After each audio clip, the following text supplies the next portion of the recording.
ಅಲ್ಲ ಇದು ಬೇಡ ಬೇಡ ಭಕ್ತರು ಬೇಡ ಬೇಡ ಆ ಭಕ್ತರ ಮನೆಗೆ ಹೋದಬೇಡ ನೀವು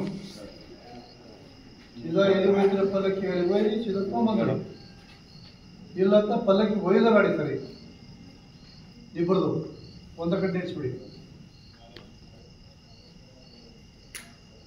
ಅಲ್ಲ ನೀವು ಸಣ್ಣದೊಂದು ಸಮಸ್ಯೆ ಊರು ಸಮಸ್ಯೆ ಮಾಡಕತ್ತೀರ.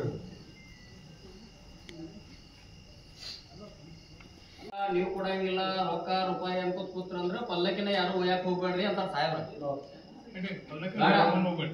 ಕೈ ಬಿಟ್ಟೋರಿ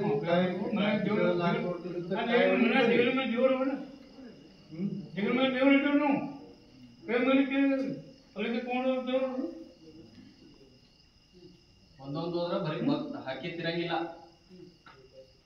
ಅಜ್ಜ ಮೊಮ್ಮಗನ ಅಭಿಸಂಗ ಆಗ್ತಿ. ಊರಿಗೆ ಚಲೋ ಇಲ್ಲ, ಮಳೆ ಆಗ್ಬಾರ್ದು, ಬೆಳಿ ನೆಟ್ಟಕ್ ಬರ್ಬಾಲು, ಸಾಲದಾಗ ಸಾಯತೇವ್. ಏನ್ ಹೇಳೋದಂತ ಪಟ ಪಟ ಹೇಳಿ.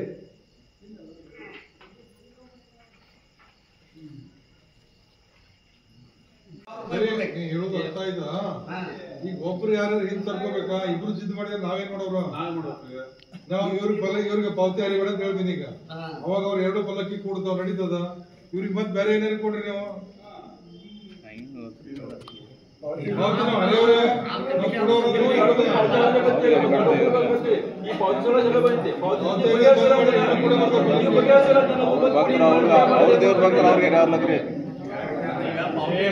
ಸಮಯದಾಗ ಒಂದ್ಸರಿ ಜಗಳ ಆದಾಗ ಆ ಭಕ್ತಗ ಜಾತ್ರೆ ಮಲ್ಕಾಸಿದ್ದೇಶ್ವರ ಜಾತ್ರೆ ನಡೆದೈತಿ, ನೀ ಅಮುಕ್ ಸಿದ್ಗೆ ಪಾವತಿ ಹೇಳ್ತಿ ಅಂತ ಅಂದ್ಬಿಟ್ಲೆ ಆ ಭಕ್ತ ಇದ್ದವ ನಾ ಆ ದೇವ್ರಿಗೆ ಪಾವತಿ ಹಾರವ ಈ ದೇವ್ರಿಗೆ ಪಾವತಿ ಹಾರವ ಸ್ವತಃ ಅವ್ರ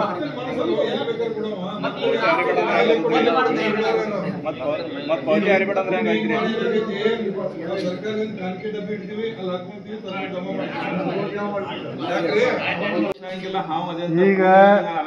ಈಗ ನಾವು ಮಾತಾಡಿದ್ದನ್ನು ಪ್ರೊಸೀಡಿಂಗ್ ಮಾಡ್ತೀವಿ. ಪ್ರೊಸೀಡಿಂಗ್ ಕಾಪಿಯನ್ನು DC ಅವ್ರಿಗೆಲ್ಲ ಕಳಿಸ್ಕೊಡ್ತೀವಿ. ನಾವು ಕೊಟ್ಟ ಮೇಲೆ ಏನಿದೆ ನಾಳೆ ಬೆಳಿಗ್ಗೆ ಎದ್ದ ತಕ್ಷಣ ಒಂದು ಫ್ಲೆಕ್ಸ್ ಮಾಡಿಸ್ತೀವಿ. ನಾವು ಫ್ಲೆಕ್ಸ್ ಮಾಡಿಸಿ ಯಾವ ಭಕ್ತಾದಿಗಳಿದ್ರಲ್ಲ ಇಲ್ಲೇ ಕಾಣಿಕೆಯನ್ನು ಕೊಡಬೇಕು ಅಂತ ನಮ್ಮ ತಲಾಟಿದು ರೆವಿನ್ಯೂ ಇನ್ಸ್ಪೆಕ್ಟರ್ ನಂಬರನ್ನು ಕೊಡ್ತೀನಿ. ನಾನು ಹೆಚ್ಚು ಕಡಿಮೆ ಆದ ತಹಶೀಲ್ದಾರ್ ನಂಬರ್ ಸಹಿತ ಕೊಟ್ಟಿರ್ತೀನಿ. ನಾನು ಅದು ಏನು ತೊಗೋತಾರೋ ತೊಗೊಂಡು ಪಾವತಿ ಹಾಕೋತ ಹೋಗ್ಬಿಡ್ತಾರೆ.